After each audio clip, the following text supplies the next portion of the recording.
అస్థానానికి గురి కాకండి, సహనంతో మాట్లాడండి, సభా సాంప్రదాయాలను కాపాడండి.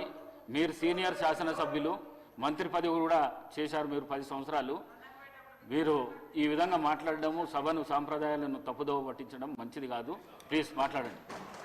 అధ్యక్ష ఏ